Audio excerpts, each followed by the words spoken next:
اللہ کا نام لے کر جو بڑا مہربان نہایت رحم والا ہے۔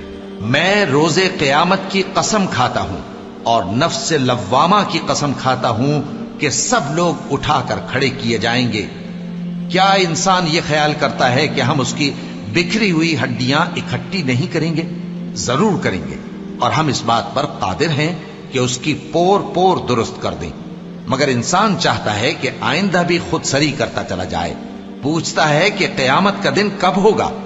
سو جب آنکھیں چندھیا جائیں اور چاند گہنا جائے اور سورج اور چاند جمع کر دیے جائیں، اس دن انسان کہے گا کہ کہاں ہے بھاگنے کی جگہ؟ کہیں نہیں، کوئی جائے پناہ نہیں۔ اس روز تمہارے پروردگار ہی کے پاس تمہیں جا ٹھہرنا ہے۔ اس دن انسان کو جو عمل اس نے آگے بھیجے اور جو پیچھے چھوڑے ہوں گے سب بتا دیے جائیں گے۔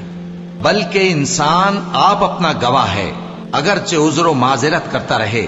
اور اے پیغمبر صلی اللہ علیہ وآلہ وسلم، وحی کے پڑھنے کے لیے اپنی زبان کو تیز تیز حرکت نہ دیا کرو کہ اس کو جلد سیکھ لو۔ اس کا جمع کرنا اور پڑھانا ہمارے ذمے ہے۔ سو جب ہم اسے پڑھا کریں تو تم اس کو سنا کرو اور پھر اسی طرح پڑھا کرو۔ پھر اس کے معانی کا بیان بھی ہمارے ذمے ہے۔ مگر لوگو، تم دنیا کو دوست رکھتے ہو اور آخرت کو چھوڑے دیتے ہو۔ اس روز بعض چہرے رونق دار ہوں گے، اپنے پروردگار کی طرف نظر کیے ہوئے ہوں گے، اور بہت سے چہرے اس دن اداس ہوں گے، خیال کریں گے کہ ان کے ساتھ کمر توڑ معاملہ کیا جائے گا۔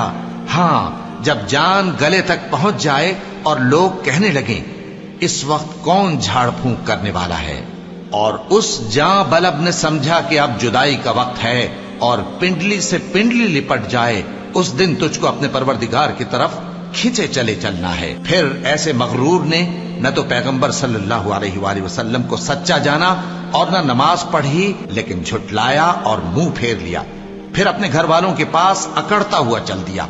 خرابی ہے تیری، خرابی پر خرابی ہے، پھر خرابی ہے تیری، خرابی پر خرابی ہے۔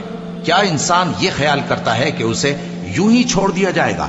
کیا وہ منی کا جو ٹپکائی جاتی ہے ایک قطرہ نہ تھا، پھر لوتھڑا ہوا، پھر اللہ نے اس کو بنایا، سو اس کے اعضاء کو درست کیا، پھر اس کی دو قسمیں بنائیں، مرد اور عورت۔ کیا اس کو اس بات پر قدرت نہیں کہ مردوں کو زندہ کر دے؟